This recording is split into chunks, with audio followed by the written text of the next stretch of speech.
Alors, je suis en train de regarder donc la partie règles et infos.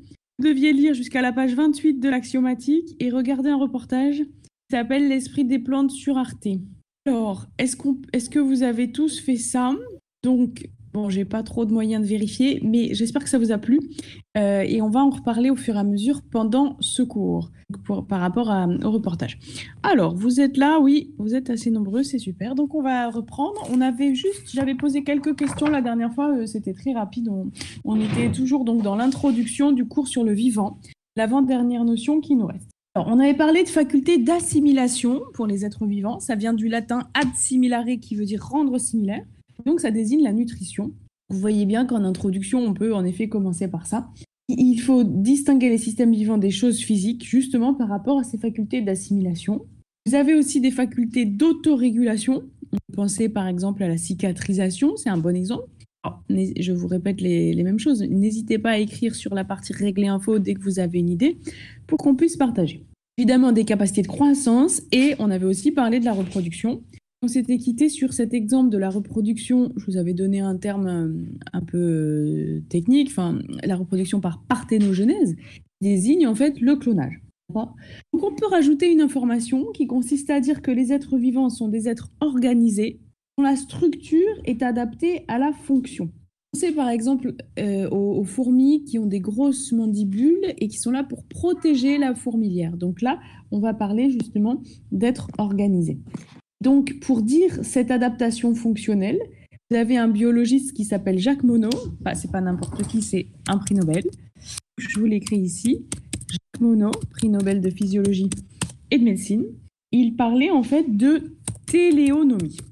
Téléonomie, mettez-le quelque part, retenez bien ce terme. C'est lorsque la structure adaptée fonction. La téléonomie est pour dire l'adaptation fonctionnelle. Vous comprenez? Télos, ça veut dire but. Par exemple, on dira la feuille sur l'abricot existe pour protéger le fruit. C'est ce genre de raisonnement, en fait.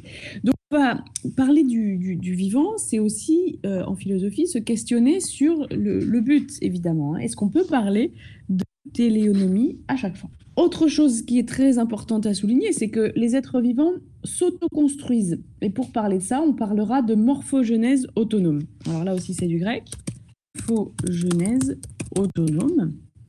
C'est-à-dire que, d'une molécule très particulière qui est l'ADN, le vivant a la capacité de s'auto-former. Il ne va pas recevoir un programme qui viendrait de l'extérieur. Ça, c'est une autre information extrêmement importante. Un texte très célèbre de Kant qui va opposer une montre qui justement a besoin d'un horloger qui de l'extérieur pourra la réparer. Pour lui, c'est justement là-dessus aussi qu'on voit la différence avec le règne vivant.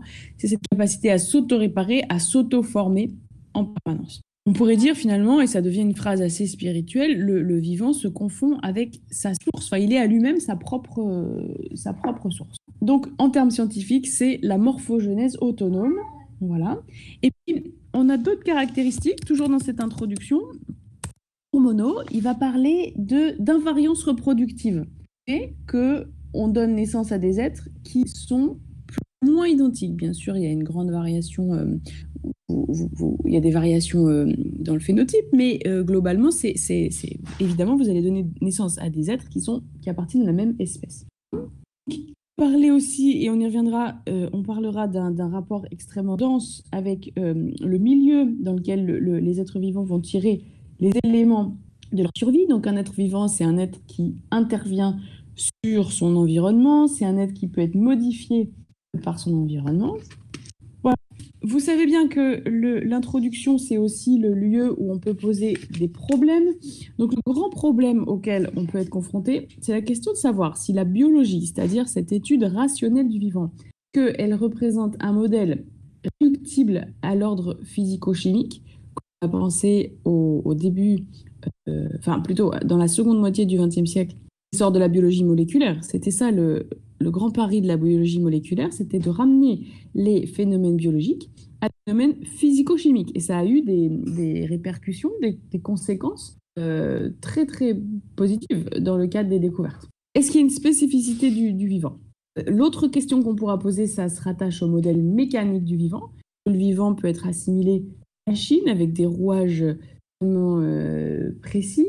Par exemple, quand William Harvey découvre la circulation sanguine, il va parler de pompes, ouais, des systèmes avec des pompes, etc. Donc vous voyez qu'il y a l'analogie de la machine qui n'est pas loin. Évidemment, on doit ce modèle à Descartes, hein, la théorie de l'animal-machine. Alors, l'autre question, c'est la question de savoir à quels obstacles va se heurter l'expérimentation. Vous vous rappelez, on avait cité Otto Loewi et ses grenouilles qui a expérimenté pour découvrir l'acétylcholine. Bon, mais en même temps, ça suppose justement une expérimentation qui peut être problématique par rapport au vivant lui-même. Il se trouve que là, les grenouilles n'ont pas été tuées. C'est l'exemple qui me vient à l'esprit. Mais disons que toute la question, c'est ça. C'est dans quelle mesure et à partir de quand on peut considérer que l'expérimentation sur le vivant est problématique. Et donc, c'est la naissance des comités consultatifs nationaux d'éthique, les fameux CCNE, puisque les progrès de la biologie ont posé des problèmes, justement. Alors, ça, c'est l'introduction.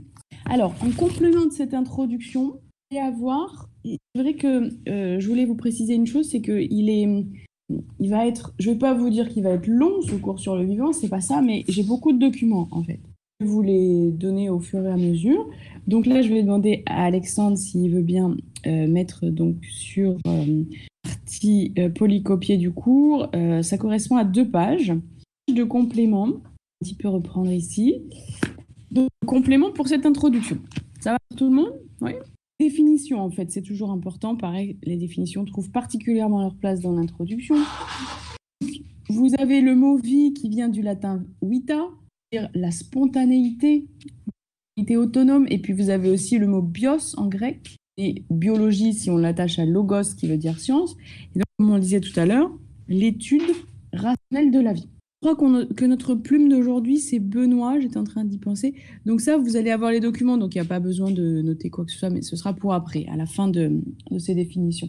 Donc l'étude rationnelle de la vie, la connaissance rationnelle de la vie, c'est-à-dire on va s'intéresser à l'ensemble des caractéristiques communes à tous les organismes. Ce qui est intéressant, c'est une communauté. C'est l'idée d'une unité fondamentale du vivant, par-delà l'immense variété. Donc vous voyez, il y a à la fois une variété extraordinaire et en même temps vraiment une possible unité, des caractéristiques communes à tous les organismes, qu'ils soient végétaux ou qu'ils soient animaux.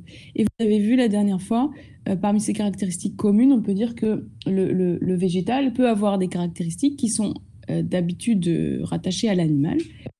Enfin, en tout cas, il peut avoir le dessus sur le règne animal, au sens où les plants d'acacia avaient en effet augmenter leur taux de tanin pour finalement empêcher d'être détruits par les coups doux. On peut penser aux plantes carnivores, etc.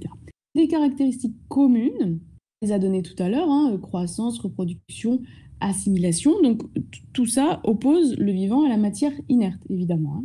On peut fabriquer de l'énergie. Voilà. Alors, la question, c'est de se demander qu'en est-il en fait des virus? Par exemple, le virus du sida qui porte un fragment d'ARN sans posséder de noyau, qui ne se reproduit qu'en pénétrant une cellule cible. Un être vivant potentiel, qu'est-ce que ça veut dire? Donc, il ne possède même pas d'organes de reproduction, pas de matériel cellulaire qui permet de se reproduire, que ce soit par, vous connaissez différents modes de reproduction, hein, pour une cellule, la mitose, la méiose, la scissiparité. Donc, en fait, vous voyez, il y a aussi des questions très intéressantes sur les limites du vivant.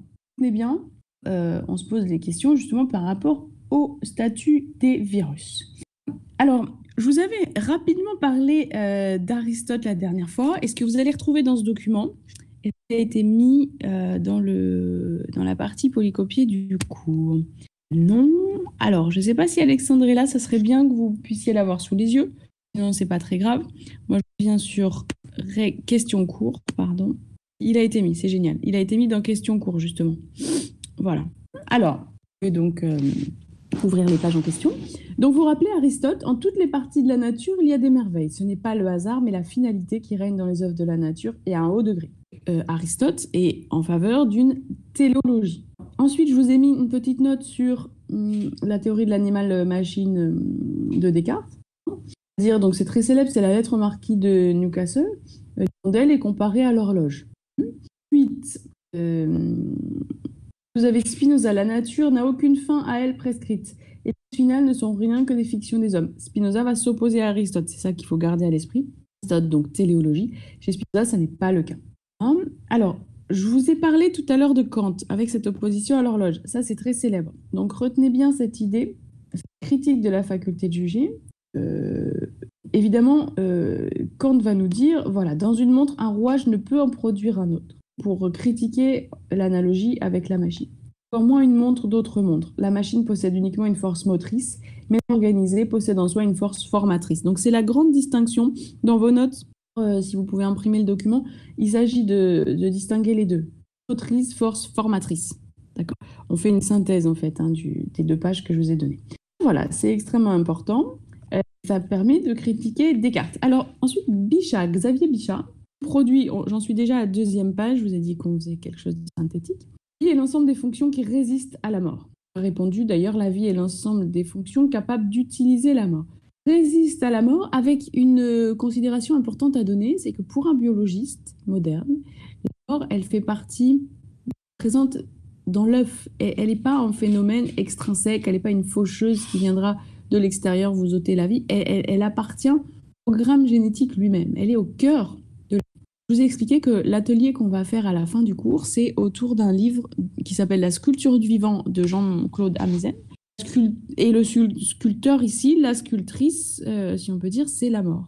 C'est l'apoptose, c'est-à-dire c'est le suicide cellulaire. Donc il est spécialiste de ça. Il y a l'ensemble des fonctions qui résistent à la mort. Donc définition de Bichat. Ensuite, Claude Bernard, vous avez une autre définition qui vient de Claude Bernard. Vous savez que c'est un grand médecin à l'origine de la méthode expérimentale. Définir la vie d'un seul mot, je dirais la vie est la création. Et l'organisme créé est une machine qui fonctionne nécessairement en vertu des propriétés physico-chimiques de ses éléments constituants. En vital, les propriétés organiques n'ont pas encore pu réduire à des considérations physico-chimiques. On a ce qui se passe au XXe siècle, dans la seconde partie du XXe siècle. On en a une présentation avant l'heure ici avec Claude Bernard. C'est ça qui est intéressant, c'est qu'on a l'impression qu'en effet, on va réduire les propriétés des êtres vivants aux propriétés physico-chimiques des molécules qui les constituent. Donc il est très célèbre, Claude Bernard, pour l'introduction à l'étude de la médecine expérimentale et pour la découverte de la fonction glycogénique du foie. Bergson, qui a beaucoup parlé de Darwin, qui a beaucoup écrit sur la théorie de l'évolution. Une phrase très célèbre que j'aime beaucoup, la vie c'est la liberté. Donc retenu jusqu'à présent, qu'est-ce qu'on peut dire ? On peut dire la vie c'est la création, donc ça avec Claude Bernard, des formes toujours nouvelles. Avec Bergson, la vie est la liberté s'insérant dans la nécessité et la tournant à son profit. Donc c'est l'histoire d'une liberté qui apparaît de plus en plus. Lire l'évolution créatrice, c'est le livre dans lequel Bergson discute des thèses de Darwin notamment.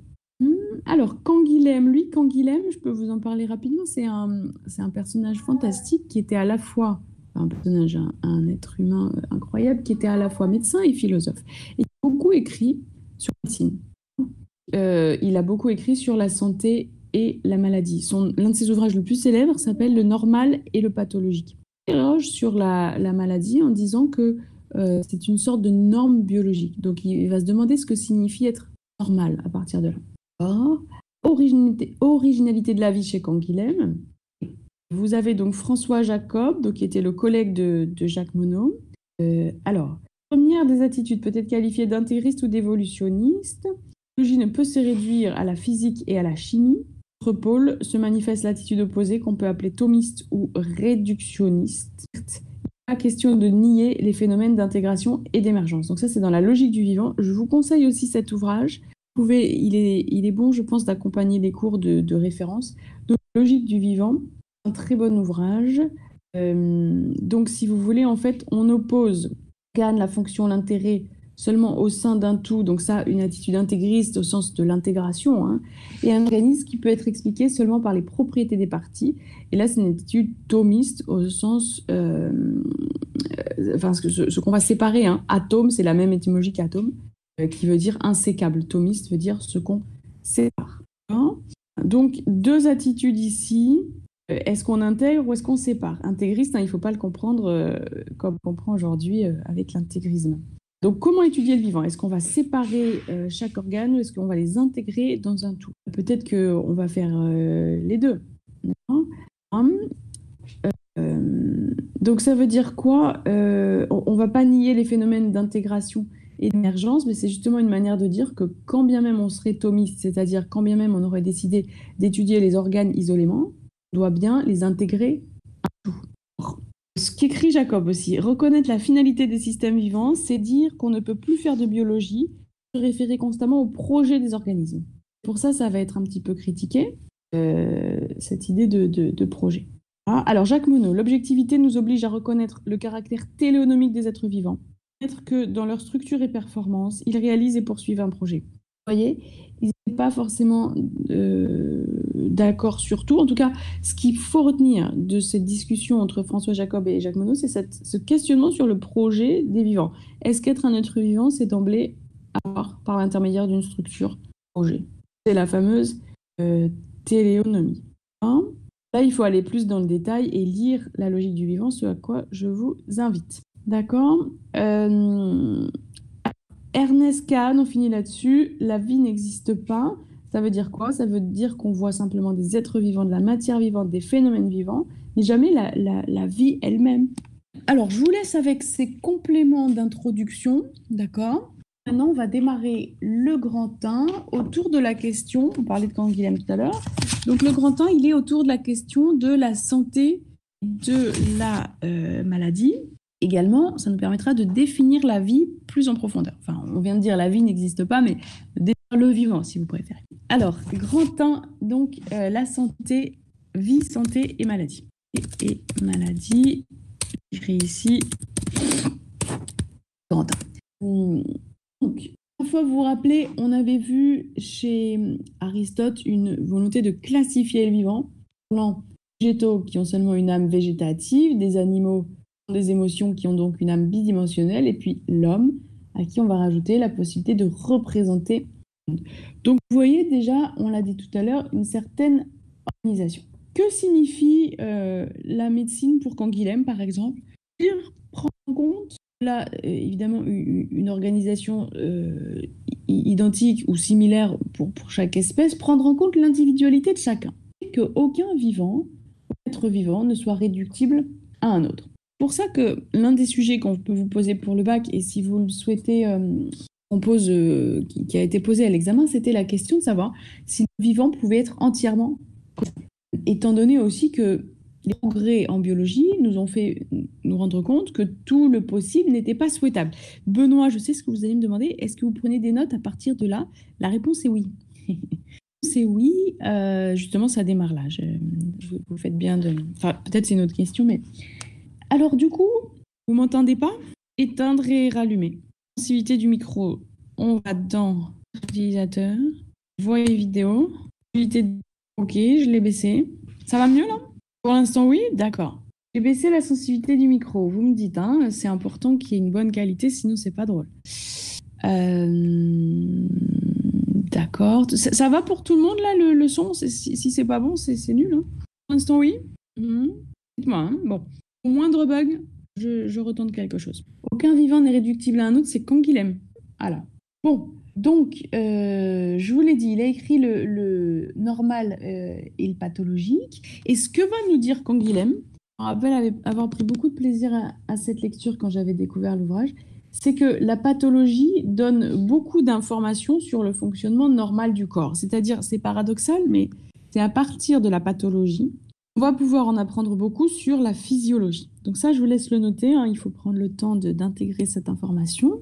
La pathologie nous donne beaucoup d'informations sur la physiologie. Pour trouver l'idée, alors, le son est moyen. Oui, exactement. Ah, vous avez vu Noémie, vous avez vu l'émission? Vous parlez de...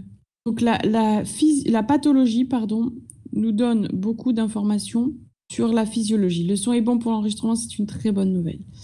Ok, et donc merci Aurélie, vous êtes là. Alors, du coup, on a 2 plumes. Oui, donc je vous disais en fait, vous retrouvez cette idée chez Nietzsche, là, pour ceux qui vont faire une prépa l'année prochaine. Vous savez bien que l'introduction au Gai Savoir, elle nous dit à quel point Nietzsche a trouvé intéressant de tomber malade, même si c'était une expérience difficile, parce que ça permet de mieux se connaître. Ça ne rend pas meilleur, il l'écrit comme ça, ça ne nous rend pas meilleur la maladie, mais ça nous rend plus profond. Donc effectivement, je pense que je ferai un complément de cours à partir de ça dans la logique de la prépa. Donc il faudra que vous me disiez qui veut assister, etc.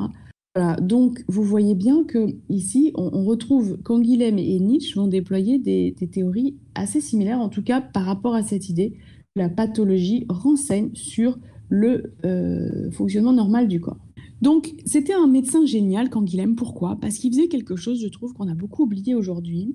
C'est-à-dire que il disait que chaque patient était original et qu'il fallait beaucoup mettre l'accent sur l'individualité du patient et ne pas le rattacher à une catégorie prédéfinie de maladie. Enfin, à chaque fois, il y avait l'idée d'originalité.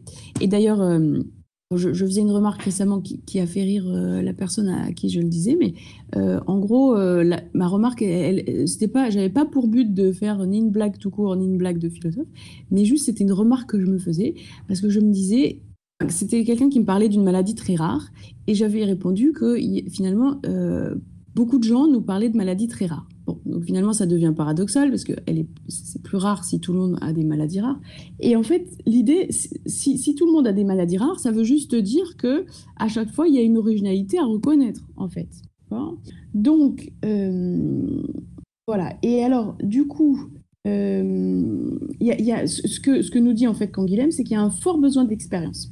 La médecine, qu'est-ce que c'est pour lui? C'est attendre un enseignement du geste. Et le bon médecin, c'est celui qui peut vraiment exercer la médecine, qui ne condamne pas toute expérience sur le vivant, qui l'encadre effectivement, mais qui reconnaît à quel point il y a besoin d'expérimenter.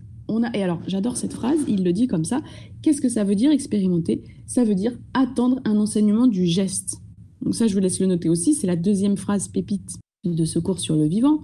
Expérimenter veut dire attendre un enseignement du geste. Voilà. Donc, s'engager dans des études de médecine, c'est comprendre que l'enseignement viendra certes des bancs de l'université, mais aussi du geste lui-même. Il y a cette expression pas très jolie qui consiste à dire qu'on apprend sur le tas. Bon, effectivement, il y a un savoir théorique, mais qui est doublé de cet enseignement du geste. Donc, importance de la pratique peut être plus encore que de la théorie, ou au moins aussi importante que la théorie, on pourrait dire. Donc, vous êtes nombreux en général chaque année à vous diriger vers des études de médecine.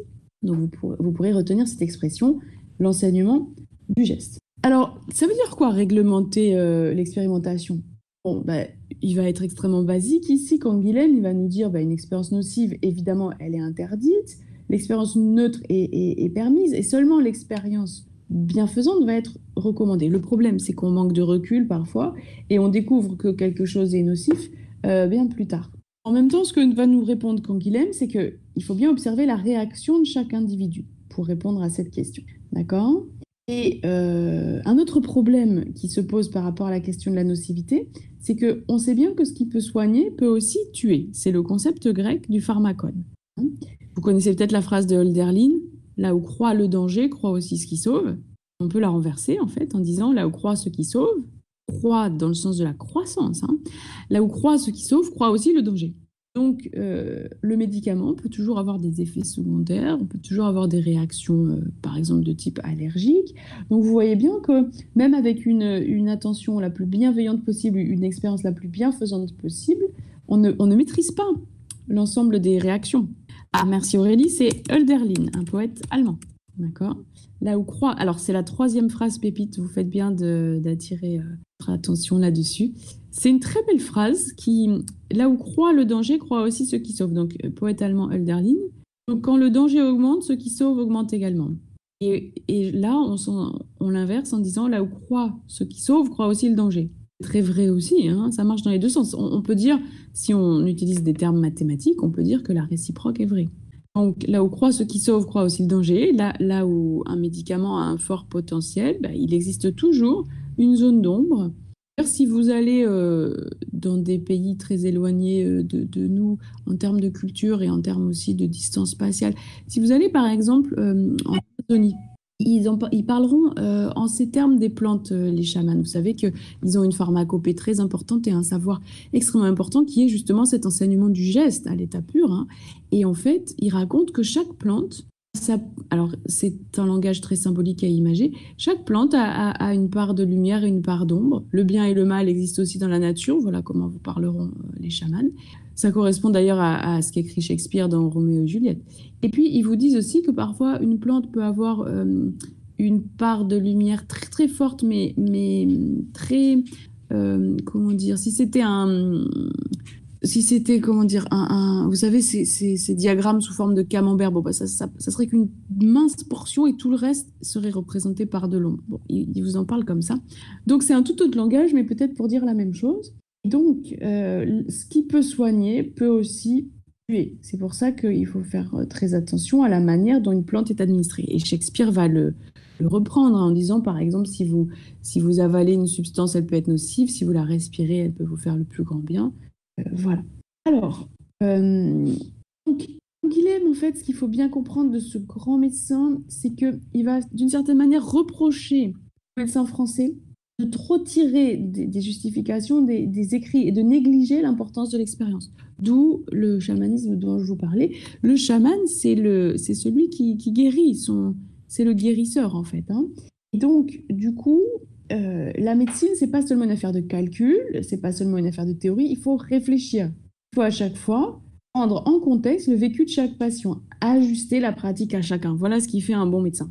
D'accord. Donc, c'est une intelligence pratique. C'est une réflexion qui, paradoxalement, doit aller très vite. Et le principe, c'est en ça où c'est très difficile, et c'est en ça où c'est un art également, c'est que chacun doit se sentir, le médecin doit se sentir responsable et il doit reconnaître le choix qui a été le sien. C'est pour ça que quand Guilhem nous dit, quatrième phrase pépite, en médecine, on expérimente qu'en tremblant.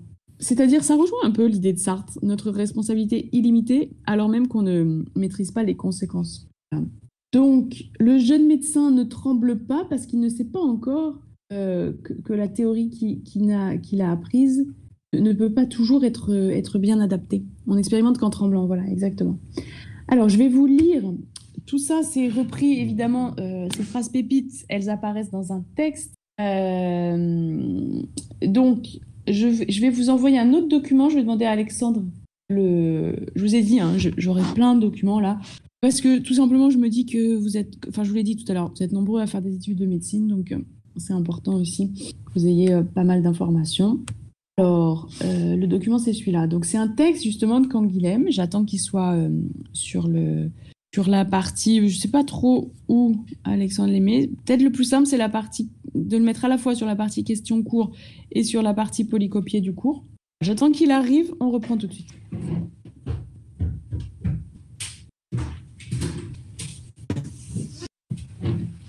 Super, merci Alexandre. Bravo, la technologie. Alors, donc je vais vous lire le texte, ok? C'est assez rare les médecins qui écrivent sur leur pratique, et donc c'est pour ça que Canguilhem, c'est un exemple un peu à part. Hein. Voilà, raison pour laquelle je justifie ici mon choix en fait.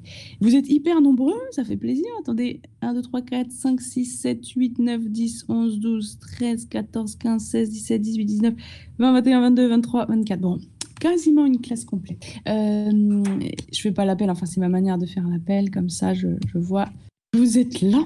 Alors c'est parti, nous allons lire. Ouais, alors Alexandre, si c'est possible de le mettre en droit et pas penché, remarque de Benoît. Voilà. Alors, on est perfectionniste. C'est pas possible peut-être. Ou c'est moi qui dois vous l'envoyer autrement. Ok, on y va.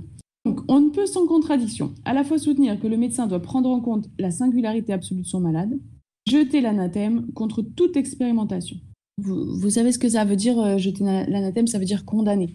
Dire que si on doit prendre en compte la singularité absolue de son malade, ce qui est bel et bien le cas, eh bien, on doit accepter justement, voilà, merci Alexandre, philosophie debout. On doit accepter l'expérimentation. Première affirmation, la singularité absolue du malade, implique nécessairement la seconde, l'expérimentation. On ne peut appliquer mécaniquement une règle générale à un vivant, par définition toujours d'une originalité irréductible. Donc voilà la difficulté en fait de la médecine. Les médecins ont toujours expérimenté, en ce sens qu'ils ont toujours attendu un enseignement de leurs gestes, quand ils en prenaient l'initiative. C'est le plus souvent dans l'urgence que le médecin doit décider, toujours avec des individus qu'il a affaire. l'urgence des situations et l'individuation des objets se prêtent mal à la connaissance morée géométrico. Alors vous voyez, vous vous rappelez, hein, la dernière fois, on avait avec Robert Blanchet une distinction entre la connaissance selon la géométrie, morée géométrico, et la connaissance selon la logique, morée logico. Vous vous rappelez, il disait qu'au départ, les deux étaient liés et qu'on allait assister à une séparation entre les deux. Bon, alors du coup, il nous dit ici, finalement, l'urgence de situation se prête mal à la connaissance selon la géométrie, c'est-à-dire à une connaissance très théorique, très logique. En fait, moré géométrico veut aussi dire ici moré logico. Il faut prendre parti de l'obligation professionnelle de prendre parti. C'est-à-dire, il faut prendre en considération la nécessité de faire des choix. Prendre parti de l'obligation professionnelle de prendre parti. Faire son parti, le prendre en compte, c'est ça qu'il veut dire. À la limite, ça aussi, ça pourrait devenir notre 5e phrase pépite. Hein. Il faut prendre parti de l'obligation professionnelle de prendre parti. C'est une jolie phrase. C'est-à-dire que être médecin, c'est faire des choix. Évidemment, les meilleurs possibles, on l'a dit, ça s'articulait à la réflexion. Mais en même temps, on n'est pas en train de parler de n'importe quel choix. Hein. Puisqu'il est question là de coronavirus, vous voyez bien que ce n'est pas le choix de sauver quelqu'un de plus jeune qu'un autre plus âgé. Enfin, ce n'est pas ce type de choix dont on est en train de parler. Hein. Voilà, c'est le choix du traitement, du meilleur traitement possible, etc. Donc il y a des choix à faire. Donc sur ce point, les médecins, loin de se laisser imposer par une opinion puérilisée de vaines précautions oratoires, devraient prendre virilement la responsabilité de revendiquer une règle de conduite sans laquelle ils ne seraient pas ce que le public attend qu'ils soient, des praticiens. Donc, elle est intéressante cette idée, vous voyez, il y a l'omniprésence de la pratique. Hein. Les médecins sont des praticiens, d'accord ? Donc on ne doit pas se cacher derrière des précautions oratoires, on doit assumer cette responsabilité. Le rôle, en fait, ça veut dire ça, le rôle joué par l'expérience. Le fait qu'on attende à nouveau un enseignement du geste. Donc ça aussi, vous pouvez le noter dans la prise de notes. Il faudrait noter que les médecins, pour Canguilhem, sont des praticiens, c'est-à-dire des gens qui, avant tout, je répète, hein, donnent de l'importance à la pratique. Bien sûr, il y a de hautes études théoriques. Rien ne remplace la pratique, d'une certaine manière. Imaginez, voilà, par exemple, je ne sais pas, moi, je vous donne un exemple. Vous arrivez en classe de terminale et on vous dit que votre prof de philo, c'est un stagiaire, c'est sa première année. Ça va, vous ne vivez pas trop mal. Vous faites opérer et vous apprenez que c'est la première opération du chirurgien. Ça va moins vous faire plaisir. Moi, franchement, je n'accepterais pas de me faire opérer par un chirurgien dont c'est la première opération. Parce qu'on sait bien, justement, cet enseignement du geste, vous voyez. Alors, en même temps, le pauvre, il faut bien qu'il opère une première fois. Donc, d'abord, il va seconder un autre chirurgien, j'imagine, mais vous comprenez? C'est vrai avec presque tout type de scientifique. Oui, bien sûr, mais particulièrement en médecine. Disons que les conséquences sont particulièrement importantes en médecine. Mais vous avez raison, Raphaël, c'est vrai, avec tout type de scientifique, le rôle joué par l'expérience est important. D'ailleurs, on était allé jusqu'à dire que l'expérience pouvait démontrer quelque chose, et je vous avais pris l'exemple du mouvement brownien, de l'agitation des particules de pollen dans une gouttelette d'eau qui avait été appréhendée par la perception, c'est au microscope qu'on va voir ça, et ça représente la démonstration expérimentale de l'existence de l'atome. Hein, donc vous voyez qu'on peut transposer ça, vous avez bien raison Raphaël, on peut transposer ça dans le champ de la physique. Première obligation des médecins en général à l'égard de leurs malades consiste donc à reconnaître ouvertement la nature propre de leurs gestes thérapeutiques. Soigner, c'est faire une expérience. Dit comme ça fait un peu peur, et pourtant c'est le cas. Soigner, c'est faire une expérience. On n'est jamais absolument sûr. Pourquoi c'est faire une expérience? Parce qu'il faut reconnaître l'interaction entre la substance active et la physiologie du patient.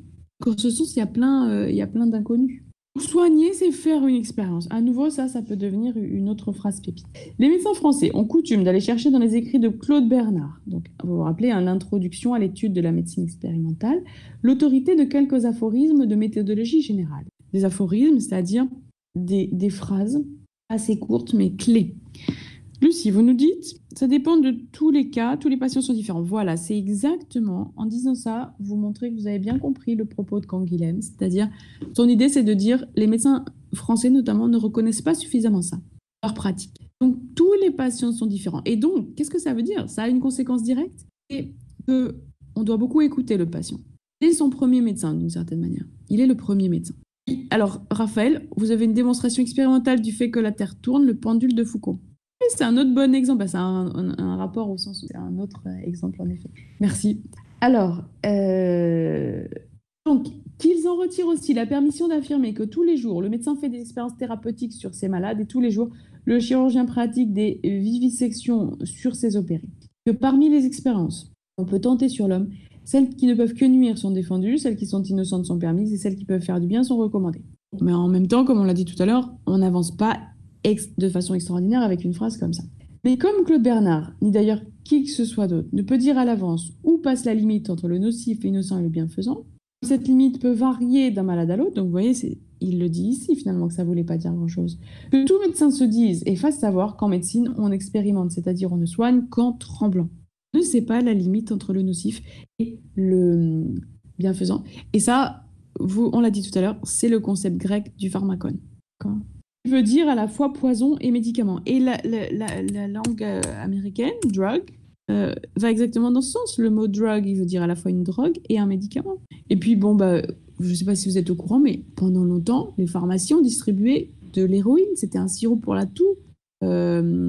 Héroïne, cocaïne, ça a été des substances qui ont été vendues en pharmacie, des amphétamines, enfin, vous voyez, donc après on les a retirées de la vente parce qu'on s'est rendu compte qu'il y avait des addictions énormes. Mais quand on dit on expérimente qu'en tremblant, bon, ça a été une expérimentation dans le cadre de la vente elle-même. Vous imaginez du sirop pour la toux contient des doses d'héroïne. Ils ont remarqué que les enfants devenaient très dépendants. Voilà. Alors, du coup, on continue. Donc, expérimente qu'en tremblant, donc ça on l'a noté, hein. Mieux, une médecine soucieuse de l'homme dans sa singularité de vivant ne peut être qu'une médecine qui expérimente. On ne peut pas ne pas expérimenter dans le diagnostic, dans le pronostic et dans le traitement. D'accord? Évidemment, Alexandre, c'est ça, des médicaments restent dangereux même aujourd'hui. Tout à fait, et beaucoup de médicaments ont été retirés justement parce que les effets secondaires étaient considérés comme plus nocifs que les bienfaits. Puis, on ne pense pas suffisamment aux interactions entre médicaments. Moi, j'ai un exemple d'une ancienne élève d'ailleurs qui avait souffert de ça. Elle avait découvert une interaction très dangereuse qu'on ne lui avait pas signalée. Bon, et donc ça avait failli générer un problème vital. Donc vous voyez qu'en fait, c'est toujours difficile. Voilà. Donc ça, c'est extrait des études d'histoire et philosophie des sciences, donc passionnant, tout simple, avec quelques idées, enfin c'est de l'ordre du bon sens, vous voyez, mais je pense que c'est pas mal pour démarrer un cours de philo sur le vivant, de dire, voilà, on expérimente en tremblant, on attend toujours un enseignement du geste, et on doit rester prudent, et des médicaments restent dangereux, même aujourd'hui. C'est le scandale du Mediator. Bon, alors, du coup, d'ailleurs, ça me fait penser à l'anagramme de l'entreprise Monsanto. Je crois que c'est poison très rémanent, quelque chose comme ça. Donc, un poison qui persiste, hein, quelque chose de rémanent. Ok, alors, tous les médicaments sont dangereux. Oui, à la limite, si on suit le raisonnement de Claude Bernard, tous les médicaments sont dangereux. Parce qu'à partir du moment où une substance est active, enfin, là où croit ce qui sauve, croit aussi le danger. Vous voyez ? Donc, en effet, il y a à chaque fois un danger. Donc, ça ne veut pas dire qu'il faille refuser chaque médicament, mais même les huiles essentielles, enfin, vous en avez aussi en pharmacie, ça peut être dangereux. Déjà, par rapport à cette idée de la quantité, du dosage, quelque chose de très bon à un certain dosage peut devenir très nocif à un autre dosage. Vous voyez, donc c'est pour ça, c'est un art, la médecine. C'est un art. C'est une question de quantité, c'est ça. D'interaction, voilà. Tout à fait. Ben, écoutez, merci d'être si actif sur le chat philo. Alors, donc, voilà. Donc, ça, c'était ce par quoi je voulais commencer. Donc, vous retenez bien, tout à fait, les fruits et légumes, il ne faut pas non plus en abuser. Tout peut être nocif, même les choses les meilleures. Ben, d'ailleurs, vous retrouvez ça chez Shakespeare. Vous savez que j'aime beaucoup Shakespeare. Et dans Roméo et Juliette, il parle d'un miel délicieux. Et il nous dit ce miel, alors, je l'ai que en anglais, mais on va le traduire après. Loathsome in its own deliciousness. Il est détestable à partir même du fait qu'il soit délicieux. Parce que quelque chose finalement presque aussi de trop bon peut finalement devenir détestable parce que aussi on va devenir dépendant. Voilà. Si on boit trop d'eau aussi, bah vous savez que même c'était une torture au Moyen-Âge, une torture atroce. On tuait les gens en leur faisant ingurgiter trop d'eau. C'était un acte de torture. L'expérimentation ne peut vraiment prévoir la nocivité avec certains médicaments comme le Mediator ou le Vioxx. Voilà, c'est ça. C'est pour ça qu'on a parlé du scandale du Mediator où trop il n'y a pas eu suffisamment de prise de responsabilité. Voilà, si on voit trop d'eau, ça a déjà été dit exactement. Mais donc on voit bien que tout est susceptible de devenir un problème à partir des quantités. Ok. Alors, euh, parfait. Donc on va continuer. Ça, c'était l'équivalent d'un petit 1. Et donc en petit 2, on va faire une réflexion autour de qu'est-ce que la santé. Donc si vous voulez mettre des sous-parties, enfin ça c'était, vous pouvez mettre comme sous-partie pour ce qu'on vient de faire rôle joué par l'expérimentation. J'aime pas trop, moi, les petits temps et tout ça, parce que je trouve que ça empêche après qu'on puisse faire des débats, qu'on dévie vers autre chose. Mais c'est pour ça que c'est peut-être bizarre pour vous, mais je préfère les donner à la fin. Donc, petit 1, c'était l'expérimentation. Puis je me dis, voilà, à partir du moment où vous avez le grand 1, ça suffit en général. Et le petit 2, donc c'est qu'est-ce que la santé? Ok. Alors, du coup, là, on va s'intéresser toujours à Canguilhem, toujours à la question de la santé et de la maladie, et on va revenir sur l'opposition normale-pathologique. Bon, alors, Canguilhem, il va dire que, enfin, imaginez un médecin qui vous dise, voilà, vous êtes guéri. Bon, mais vous ressentez que c'est pas exactement le cas. Donc, Canguilhem, à nouveau, va accentuer l'idée que le patient est le premier médecin et que lui seul sait s'il a effectivement retrouvé la santé. C'est-à-dire il y a une espèce de savoir intrinsèque très profond de ce qu'est son organisme en bonne santé. Voilà. Alors, l'autre chose qu'il va préciser, toujours Canguilhem, c'est que, on l'a dit tout à l'heure, la maladie est une sorte de norme biologique parce que norme au sens c'est normal, ça arrive tout le temps, on tombe forcément malade au cours de son existence. Donc ça fait tellement partie de la vie que c'est pas anormal de tomber malade. C'est pas une normalité absolue si vous voulez, c'est effectivement un anormal relatif. D'accord. Être sain, c'est quoi? C'est pas être normal, c'est pouvoir fixer des normes. D'accord. Donc du coup, ça veut dire quoi? Ça veut dire que la santé, elle est du côté du normatif. C'est donc une création, une originalité. Ça fixe ce qui doit être. Voilà. Donc, du coup, il faut bien distinguer le normal du normatif. Or, être sain, vous l'avez compris, c'est du côté du normatif. Et donc, Canguilhem va ajouter à ça l'idée que la santé est un luxe biologique. C'est la capacité de pouvoir tomber malade et de s'en relever. D'accord. C'est la capacité, la santé, c'est la capacité, c'est pour ça que c'est être normatif plutôt que normal, la capacité de s'adapter en permanence à un milieu qui change tout le temps et qui pourrait effectivement être source de beaucoup de traumatismes. Donc la maladie, c'est d'une certaine manière une raideur à partir de là. Donc vous voyez, c'est hyper intéressant, on voit à quel point il a pratiqué justement, il a beaucoup réfléchi à partir de la pratique. Si vous êtes malade, vous ne pourrez pas vous remettre de ce milieu infidèle, vous en serez traumatisé, vous ne vous en remettrez pas. Au contraire, si vous êtes sain, vous serez suffisamment souple. Donc il y a une résilience, il y a une capacité de se remettre des traumatismes et d'en ressortir grandi justement. Voilà. Donc il faut noter un besoin d'adaptation permanent. La vie n'est pas un long fleuve tranquille et c'est une épreuve. Et c'est donc l'expérience qui va aussi nous permettre de savoir ce qui est arrangé dans le domaine de la santé et dans celui de la maladie. Donc vous avez compris, la santé est un luxe biologique, c'est la capacité de tomber malade et de pouvoir s'en relever. D'accord. Voilà. Et donc, Canguilhem va parler de la peur qu'on retrouve, il parlera d'une peur populaire par rapport au fait qu'on va toujours craindre les complications des maladies, comme si justement la maladie réduisait la fluidité et elle est un petit peu rigidifiée. Donc, parfois, on ne traite pas la maladie, mais justement les complications elles-mêmes. C'est l'exemple du sida, qui va réduire les marges de manœuvre vis-à-vis des infidélités du milieu, pour reprendre l'expression de Canguilhem. Donc, dans le cas du sida, on peut mourir des maladies en chaîne qui arrivent parce que notre système immunitaire est fragilisé. Donc, voilà.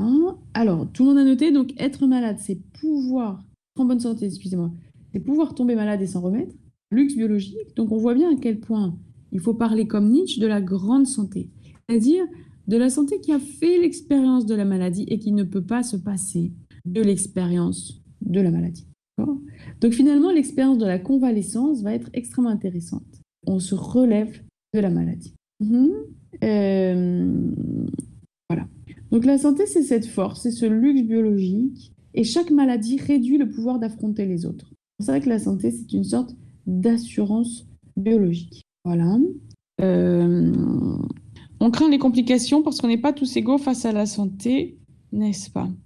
Alors déjà ça, mais c'est plus général le propos de Canguilhem. Vous posez une excellente question dans la mesure où le fait de craindre les complications, c'est tout simplement parce que d'une façon générale, toute maladie réduit le pouvoir d'affronter les autres. Donc c'est pour ça qu'il y a très vite l'idée de cercle vicieux. D'accord? Voilà. Donc, là aussi, je vais vous donner un texte pour qu'on puisse bien avoir en tête ce que Canguilhem voulait nous dire. Alors, j'espère que je l'ai, parce que sinon je le chercherai. Voilà, je l'ai ici. Alors, pareil, je vais demander à Alexandre de mettre le texte ici pour que chacun l'ait en tête. En gros, je viens de vous le commenter et on le découvre. Enfin, je viens de vous donner les idées clés et on va le redécouvrir ensemble. Il est un tout petit peu plus long que l'autre. Voilà. Il correspond au petit 2 du grand 1. Alors, si on peut le mettre droit. Voilà. Bon, quand je vous dis il est plus grand, c'est une page. Hein. Voilà. Alors, en attendant que le texte apparaisse, donc, il faut bien retenir une chose, toujours dans ce petit 2. Je vous donne une citation. Il faut admettre que l'homme normal ne se sait tel quel que dans un monde où tout homme ne l'est pas. Se sait par conséquent capable de maladie. Comme un bon pilote se sait capable d'échouer son bateau. Ce qui fait de lui un bon pilote, c'est justement qu'il sait qu'il est capable de choses catastrophiques. Vous voyez, ça c'est une phrase très importante. C'est une citation, je peux vous la redonner. Il faut admettre que l'homme normal se sait tel dans un monde où tout homme ne l'est pas. Se sait par conséquent capable de maladie. Comme un bon pilote se sait capable d'échouer son bateau. Et c'est la phrase de Nietzsche, à supposer que nous tombions nous-mêmes malades, nous autres philosophes, nous allons être extrêmement intéressés par cette maladie. Je la répète une dernière fois, il faut admettre que l'homme normal ne se sait tel que dans un monde où tout homme ne l'est pas. Se sait par conséquent capable de maladie, comme un bon pilote se sait capable d'échouer son vaisseau. Donc la maladie va être une autre façon de vivre en fait. Elle reste normale. Je vous donne un exemple que Canguilhem va justement donner. Vous savez très bien qu'on peut vivre avec un seul rein. Mais c'est juste, donc avec un seul rein, vous allez inventer une autre manière de vivre. Mais vous allez voir, vous ne pouvez plus vous payer le luxe d'en perdre un autre. Donc c'est pour ça qu'il va parler de santé comme d'un luxe biologique. Et les animaux ne se sont pas trompés là-dessus. Parce que si on prend l'exemple de la crinière du lion, vous savez bien que c'est un exemple extrêmement intéressant par rapport à cette idée de la santé comme luxe. C'est-à-dire qu'en fait, le lion, il faut comprendre que la femelle, elle va être attirée par les crinières très foncées. Pourquoi ? Parce que produire un pigment de ce type est coûteux pour l'organisme. La citation, c'est de Canguilhem.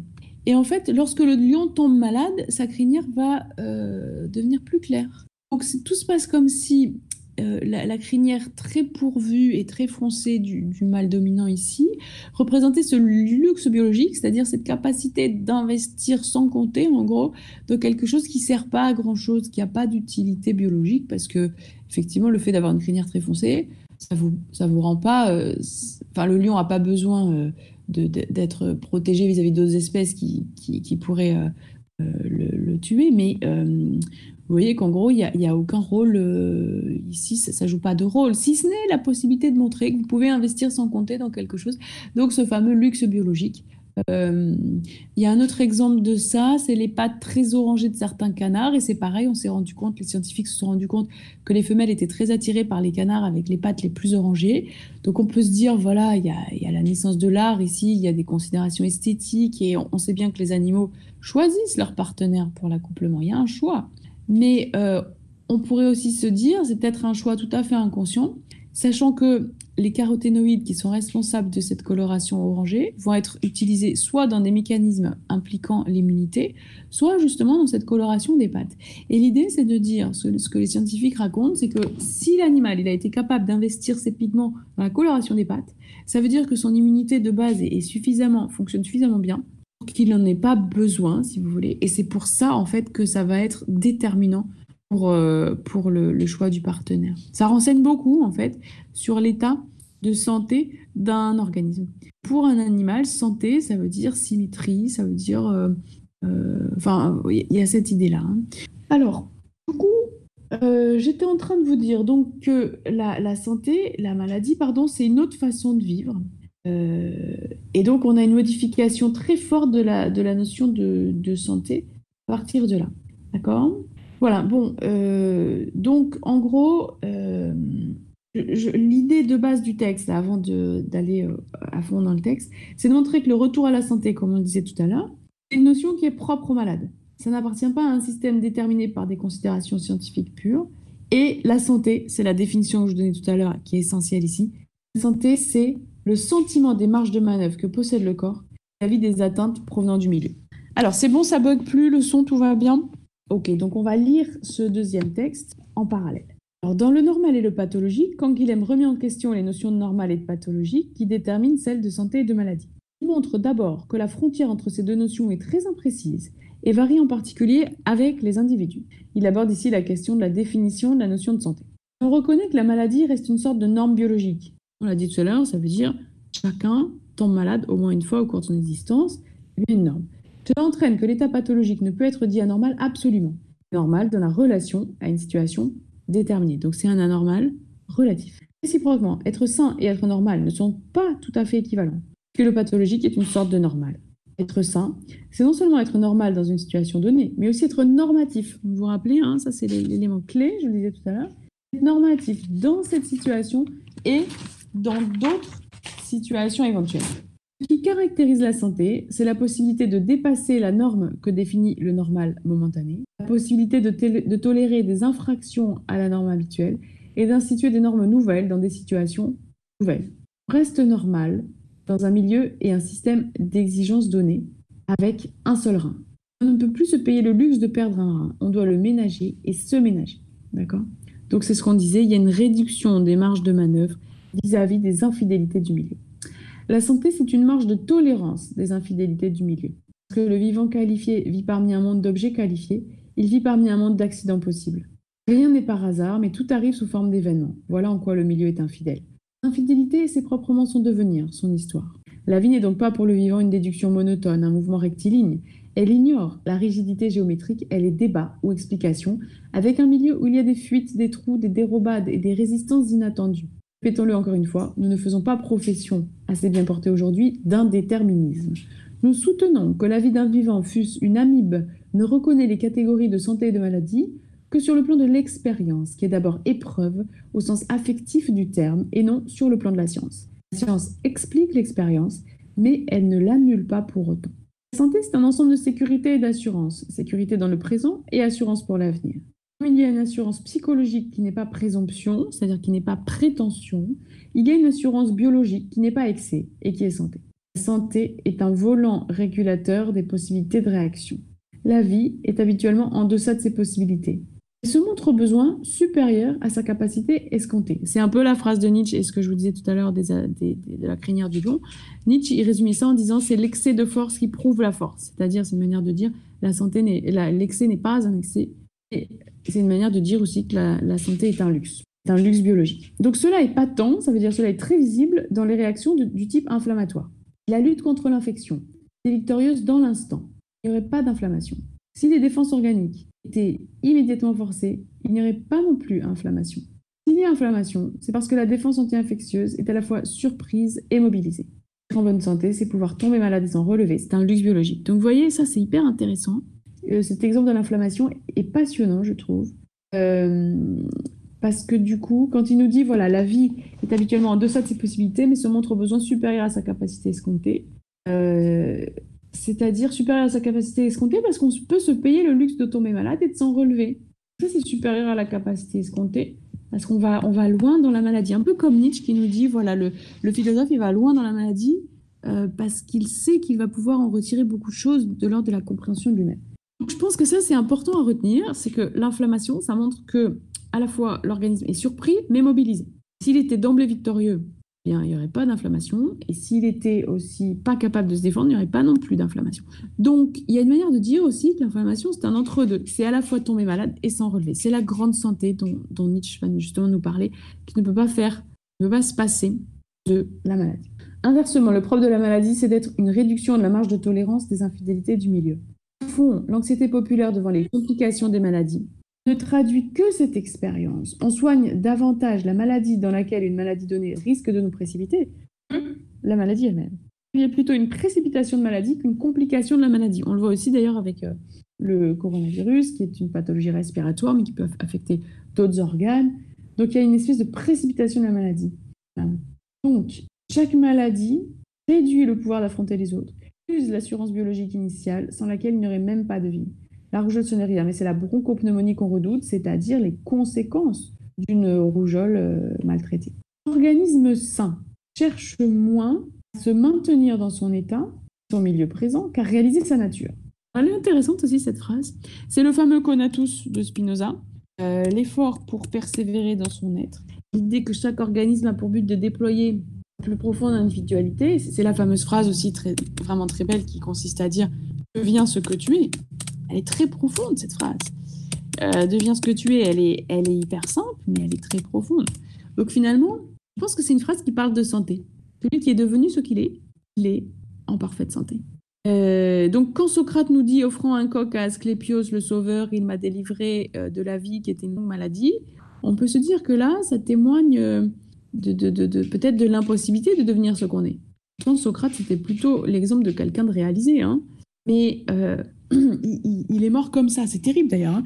Il est mort en disant, il faut donner un coq, c'est-à-dire une offrande, un sacrifice. Il faut donner un coq à Asclépios le sauveur. Il m'a délivré d'une longue maladie qui était la vie elle-même. Bon. D'ailleurs, ça tombe super bien, la secours, parce que c'est la force de vivre, le thème des prépas. En fait, vous voyez que là-dedans, il y a l'idée que la vie est trop exigeante, en fait, d'une certaine manière. Alors, je vais faire une petite parenthèse sur Asclépios. Parce qu'en fait, voilà, donner un coq à Asclépios le sauveur, qui était Asclépios? Asclépios, en fait, c'est le dieu de la médecine.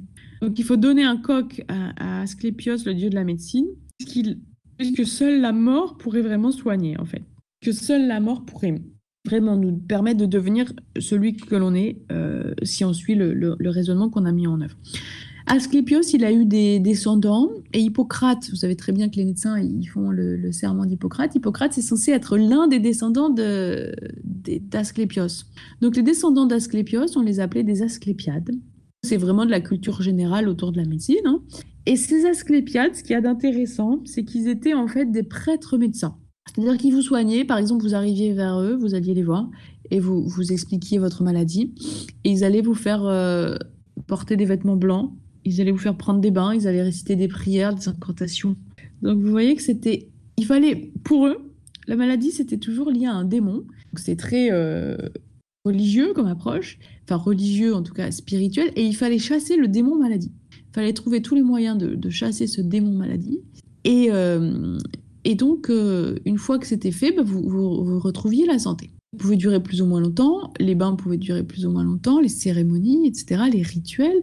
Alors là où ça redevient compréhensible pour nous, c'est que, prenez l'exemple, on a parlé d'Hippocrate. Hippocrate, il était médecin donc, et il considérait quelque chose de très intéressant, c'est que pour lui, la colère était quelque chose qui pouvait très facilement rendre malade. Donc, vous voyez, le démon dont il est question, c'est pas un démon, une entité extérieure à vous, d'une certaine manière. Ça peut être le démon de la colère.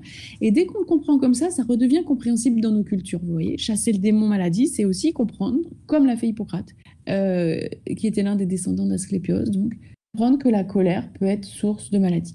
Donc ça, c'est très intéressant. Et c'est tout le domaine des troubles, des pathologies, en fait, qui sont à mi-chemin de la physiologie et de la psychologie. On parlera de troubles pithiatiques, je ne sais pas si ça vous dit quelque chose, P-I-T-H-I-A et I-Q-E. En fait, pithiatique, ça veut dire qui peut être soigné par la suggestion. C'est-à-dire, par exemple, vous avez un traumatisme affectif, vous allez le guérir par un peu la méthode Coué, quoi. On va vous dire non, tu n'es pas malade, voilà. Choses comme ça. Donc, pithiatique, retenez cet exemple, ce vocabulaire. Voilà, donc vous avez compris, on revient au texte. Donc, deviens ce que tu es. Ça, c'était pour dire réaliser sa nature. Voilà ce que signifie être sain. Cela exige que l'organisme, en affrontant des risques, accepte l'éventualité de réactions catastrophiques. Ça veut dire ce contact avec l'expérience qui renforce. C'est la fameuse phrase « ce qui ne me tue pas me rend plus fort ».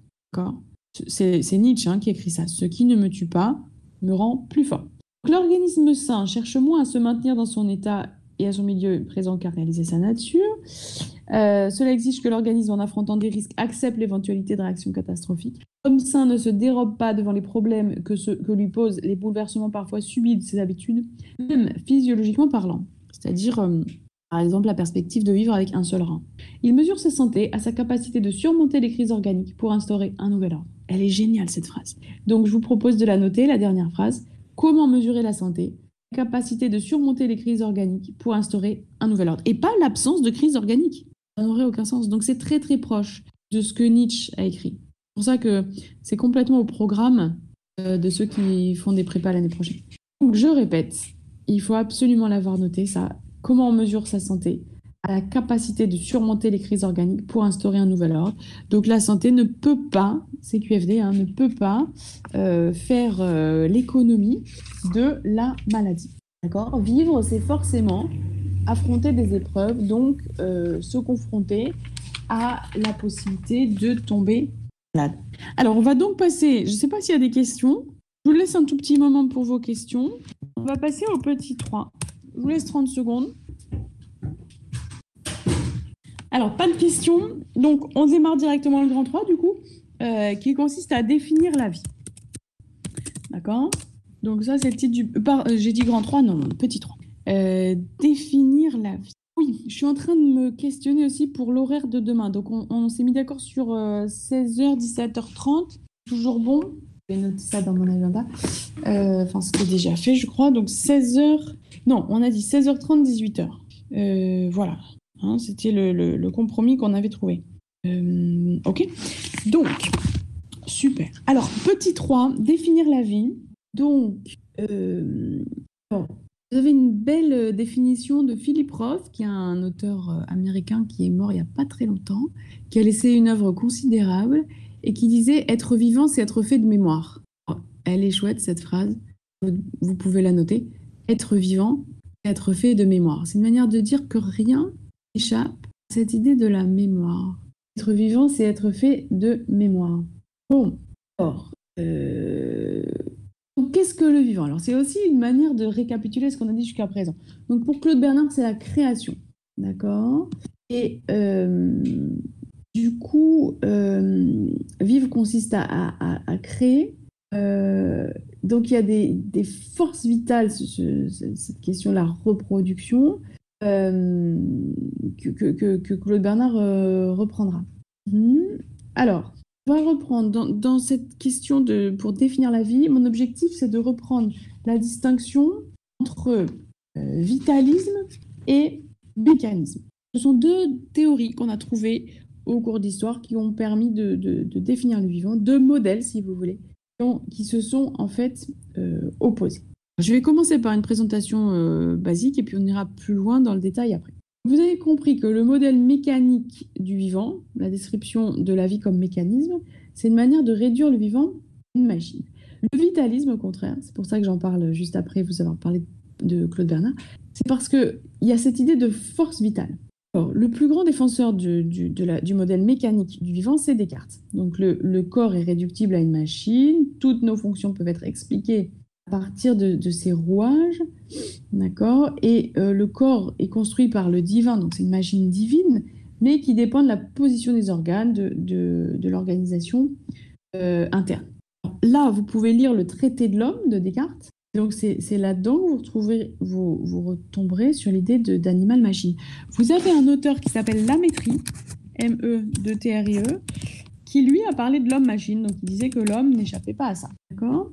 L'idée d'une machine parfaite. Bon. Susceptible de quelques dérèglements, et la maladie, à partir de là, deviendra une tentative de santé. Bon, alors, donc pour Descartes, on ne peut pas réduire l'homme à une machine, étant donné justement le langage, etc. Mais Lamétrie n'hésitera pas à réduire l'homme aussi à une machine. D'accord ? Donc, du coup, tout à l'heure, il faut bien remettre ça dans le contexte. Vous vous rappelez, tout à l'heure, on a parlé de Kant. Kant, lorsqu'il parlait des montres, etc., il s'oppose à Descartes. Parce que justement, c'est une manière de dire le vivant n'est pas réductible à des mécanismes. L'explication mécaniste n'est pas suffisante, puisqu'on voit bien qu'une machine comme une montre, elle ne va pas se réparer de la même manière, rappelez-vous de l'exemple, hein, qu'un être vivant, qui lui peut cicatriser. La montre ne va pas se réparer d'elle-même, en fait. Donc, vous vous rappelez, force motrice, force formatrice. C'est la grande distinction faite par Kant. La machine ne se reproduit pas, elle ne se répare pas automatiquement, alors que l'homme, par exemple, se reproduit et peut cicatriser, tout comme les autres êtres vivants. Voilà. Donc, vous vous rappelez l'ouvrage Un critique de la faculté de juger. Alors, à partir de là, donc je vous ai dit, donc ça c'est la présentation globale. Je vais maintenant passer à une présentation plus détaillée par rapport au modèle mécanique. D'accord ? Alors, c'est comme ça qu'on va finir le cours aujourd'hui et on aura donc fini le grand 1. D'accord ? Voilà. Donc, en grand 2, on parlera plus de l'évolution des vivants. Je vous donnerai un document assez long qui correspond à une dissertation entièrement rédigée. Le vivant est-il entièrement connaissable ? Et puis, vous le savez, le grand 3, ça va être la lecture ensemble. C'est parti. Donc, développement pour le petit 3, le modèle mécanique. Alors, déjà, au sens commun, vous savez que le modèle, c'est ce qu'on imite. Par exemple, on va imiter le sage ou le saint ou le héros, donc ils sont des modèles imités. Mais au sens scientifique, ça désigne plutôt ceux qui imitent. Non pas ceux qu'on imite, mais ceux qui imitent. C'est-à-dire, c'est une construction théorique. À partir de similitudes entre différents objets, il va proposer une image simplifiée d'une réalité donnée. D'accord ? Voilà. Donc, par exemple, je ne sais pas, si on parle du modèle suédois, ben, on va parler du coup de cette image simplifiée d'une réalité donnée. D'accord ? Quel est tel modèle? Donc, on l'utilise au sens scientifique du terme. D'accord ? Alors, ensuite, donc vous avez bien noté hein, cette distinction entre les deux. D'accord ? Donc, le modèle au sens scientifique, pour résumer, au moyen d'une machine qu'on appellera A, une structure qu'on appellera A, on va représenter un ensemble de ce phénomène qu'on va appeler B, par exemple, qui caractérise l'être humain, d'accord ? Et donc, c'est ça un modèle, c'est ce qui imite, c'est-à-dire c'est en fait un modèle réduit. Et donc, l'utilisation d'un modèle en sciences, ça repose sur le postulat d'une certaine ressemblance entre A et B, c'est-à-dire on pourrait parler d'une isomorphie, une identité de forme. D'accord ? Isomorphie. Bon, donc il ne faut pas oublier une chose quand même, c'est que, parce que Descartes a été très critiqué par Kant notamment, mais il ne faut pas oublier qu'il n'a jamais dit, et ça c'est à sa décharge en fait, il n'a jamais dit que le vivant était une machine. Il a dit que le vivant pouvait être comparé à la machine. Il propose un outil théorique, une fiction à usage méthodologique. D'accord ? Donc, au XVIIe siècle, qu'est-ce qui va se passer ? Il va se passer que pour penser distinctement le vivant, il faut faire l'analogie avec la machine. Mais Descartes n'a jamais nié que la machine en question était infiniment plus complexe et infiniment plus subtile que toutes celles que l'homme ne sera jamais capable de construire. D'accord ? Voilà. Alors, qu'est-ce que le modèle mécanique ? Un modèle au sens scientifique du terme, tout comme on dit modèle suédois, pour reprendre l'exemple de tout à l'heure. Modèle au sens de ceux qui imitent. Alors, modèle mécanique, ça veut dire que l'univers tout entier est une machine où il n'y a rien du tout à considérer que les figures et les mouvements de ses parties. Grande machine de l'univers. Ça me fait un peu penser, si on rentre dans une approche bien plus spirituelle, dans le bouddhisme, vous retrouvez l'idée que le monde entier, l'univers tout entier, c'est le corps du Bouddha. Voilà. Bon, alors ça, c'est une autre idée qui va un peu dans ce sens-là, à partir d'une unité fondamentale. Donc, il y a un parti pris chez Descartes qui est matérialiste, puisque, comme la machine, l'être vivant est une réalité matérielle. D'accord ? Qu'est-ce que c'est une machine ? C'est un ensemble de mécanismes associés, qui sont eux-mêmes associés mécaniquement. Et c'est quoi un mécanisme ? C'est un dispositif formé de pièces, de rouages, qui ont entre elles des relations précises et dont l'ensemble est capable d'un fonctionnement organisé. Les mouvements des pièces sont régis par les lois de la mécanique, par des rapports de force, par des vitesses, par des rapports de déplacement, etc. Si on reprend l'exemple de l'horloge, c'est une configuration de roues dentées, de ressorts, de rouages, que la fonction marquer l'heure est très exactement l'effet de la structure, en termes cartésiens, la disposition des organes. Donc, vous voyez, toute la question, ça va être, est-ce qu'on peut dire la même chose des êtres vivants? Est-ce que la fonction va être l'effet de la structure? Donc, pour Descartes, oui. Hein, c'est ça qui est important à retenir. Pour Descartes, il en est de même du vivant. Du point de vue anatomique et physiologique, l'organisme est comparable à une machine qui va métranger des organes de nature et de structure apparemment comparables. Ça veut dire quoi, comparable? Ça veut dire que les mains ressemblent à des pinces. Ça veut dire que l'œil ressemble à une cellule photoélectrique. Trouvez d'ailleurs chez les végétaux l'ancêtre de l'œil, dans les cellules photovoltaïques. Les poumons ressemblent à des soufflets, donc si vous voulez, il y a à chaque fois cette analogie possible. Hein. Et au XVIIe siècle, toujours, qui est le siècle de Descartes, William Harvey va comparer le cœur, je vous l'ai dit tout à l'heure, il compare le cœur à une pompe, il compare la circulation à un système hydraulique. On peut aller encore plus loin de l'analogie en disant que les constituants élémentaires de la biosphère, la sphère du vivant, sont ceux de la matière. C'est du carbone, c'est de l'oxygène, c'est de l'hydrogène, c'est de l'azote. Donc, à partir de là, la tentation est grande de rendre compte de ces fonctions organiques, que sont la nutrition, que sont la respiration, que sont l'autorégulation, la reproduction également.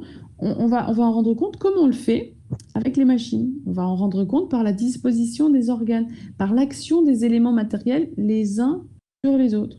Et donc, à partir de là, quel est le problème ou la solution? D'ailleurs, je ne sais pas si c'est un problème plus qu'une solution, mais à partir de là, vous n'avez pas de frontière évidente entre le vivant et le non-vivant. Si on dit que le vivant est l'analogue de la machine, on n'a plus vraiment de possibilité de distinguer le vivant et l'inerte. C'est pour ça que, réaction au modèle mécanique, vous avez cette théorie vitaliste qui va parler de fluide vital, de force vitale, qui va permettre de vraiment maintenir en fait la distinction. Donc, pour Aristote, les fonctions du vivant s'expliquaient par l'action d'une âme. Donc, il faut bien comprendre que le mécanisme s'oppose justement lui-même. Il est né d'une opposition. Il s'est opposé à cette action d'une âme. Vous vous rappelez, l'âme nutritive pour expliquer les végétaux, l'âme sensitive chez les animaux, l'âme intellective chez l'être humain. En tout cas, on expliquait le vivant par l'âme. Et donc, chez Descartes, on oublie ce terme. D'accord? Donc, il faut bien que vous reteniez ça c'est très important. Le mécanisme s'oppose à l'animisme aristotélicien. D'accord? Ça s'oppose aussi au vitalisme. Donc, le vitalisme, c'est plus tard, justement. Cette doctrine, elle est née en réaction au mécanisme. Elle a été développée au XVIIIe siècle. Ça s'est fait à Montpellier, en particulier. Et c'est un peu énigmatique. C'est-à-dire que c'est un médecin qui a développé cette doctrine. Il s'appelait Barthez. Et pour lui, en chaque être vivant, il y avait un principe vital qui était à la fois différent de l'âme et de la matière, produirait la vie par son énergie propre. Le vitalisme, me dit, c'est pas si compliqué. Ouais. Je répète, c'est un médecin. Alors, je vais répéter tout ça. Pas de problème. Tu es en train de me dire, ça fait un peu penser au chi dans les traditions asiatiques. Vous savez, cette espèce de fluide vital qui pénètre chaque organe. Je répète, alors le vitalisme, ce qu'il faut savoir, ce qu'il faut avoir retenu, c'est que c'est une réaction au modèle mécanique qui empêchait de séparer l'inerte et le vivant. Avec le vitalisme, on va dire, à partir du XVIIIe siècle, donc retenez bien cette date, Montpellier, avec un médecin qui s'appelle Barthez. On va dire, en chaque être vivant, il y a un principe vital. Le principe, c'est pas l'âme, c'est pour ça que c'est pas... Il faut bien que vous compreniez que le vitalisme, c'est pas une manière de revenir à ce qu'avait dit Aristote. Il y a vraiment Aristote qui nous parle du vivant comme une âme tridimensionnelle chez l'homme. Et puis, le modèle mécanique qui, lui, va assimiler le vivant à la machine, donc on parle plus d'âme, on parle pas de fluide vital, etc. Et avec Barthez et l'école de Montpellier, on va parler de vitalisme, c'est-à-dire d'un principe vital présent en chaque être vivant. C'est une énergie, si vous voulez. Voilà. Donc effectivement, le problème, c'est que le mécanisme s'oppose à quel mouvement avant le vitalisme? Ça s'oppose à l'animisme. On pourrait parler de l'animisme aristotélicien. Que Aristote va toujours parler d'âme. Et je vous l'ai dit, Aristote, il était fasciné par le vivant. C'était quelqu'un d'intéressant. Fasciné par démonstration et fasciné aussi par le vivant. Il avait beaucoup observé. En fait, on apprend beaucoup en observant. Hein. Voilà, donc tout le monde a compris? D'abord, l'animisme aristotélicien, on parle d'âme. Ensuite, le modèles mécaniques avec Descartes, auquel Kant va s'opposer en parlant de force motrice et de force formatrice. Et après, le dernier modèle, c'est une doctrine qu'on appelle le vitalisme. Là aussi, c'est problème. Alors, en fait, quel est le problème? C'est que aucune procédure expérimentale ne peut isoler une âme ou un principe vital. Ce sont des principes métaphysiques, en fait. Donc, le problème, c'est que la science a justement conquis sa scientificité en renonçant à faire usage de principes de ce type. D'accord? Bon, donc, du coup, on a ici quelque chose qui semble un petit peu problématique. D'accord? Alors, du coup, je vous propose qu'on termine par vos questions, parce qu'on n'a plus que 2 minutes. Enfin, je fais en sorte que vous ayez une petite pause quand même avant de reprendre les maths. Barthez avec un Z à la fin. P-R-T-H-E-Z. C'est écrit comme ça. Alors, très bien. Donc, on reprendra ça demain à 16h30 jusqu'à 18h. On se verra du coup dans l'après-midi.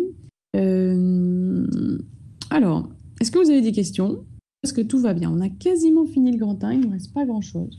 Donc, si vous n'avez pas de questions, on va donc s'arrêter là. Je vous remercie pour vos remarques. Le chat philo a été bien actif ce matin. Merci à tous. Merci pour votre présence aussi. Et puis, ben voilà, donc on se retrouve demain. Voilà. Donc demain pour un autre cours d'épistémologie, c'est-à-dire de philosophie des sciences. Et si vous avez des... Merci à vous, Célia, merci. Si vous avez des questions, des remarques, si la médecine vous intéresse particulièrement, eh ben, on vous écoutera. Au revoir, Lucie. À demain. Très bonne journée. Donc demain, 16h30. Aurélie, ok, à lundi prochain. Ah oui, c'est demain que vous ne pouviez pas être plume. D'accord. Merci, Inès. À demain. Au revoir à tous. Et bon cours de maths. Merci à tous, au revoir, à demain. Merci Benoît. Et donc vous êtes plume demain, Benoît. Merci Manfredi, merci Danaï. Merci Benoît, merci Alex. J'aurai un peu de retard, Mehdi, ça va aller. Mehdi, pour vous répondre, le cours est enregistré, donc vous réécouterez, grâce à Alexandre, vous réécouterez le premier quart d'heure.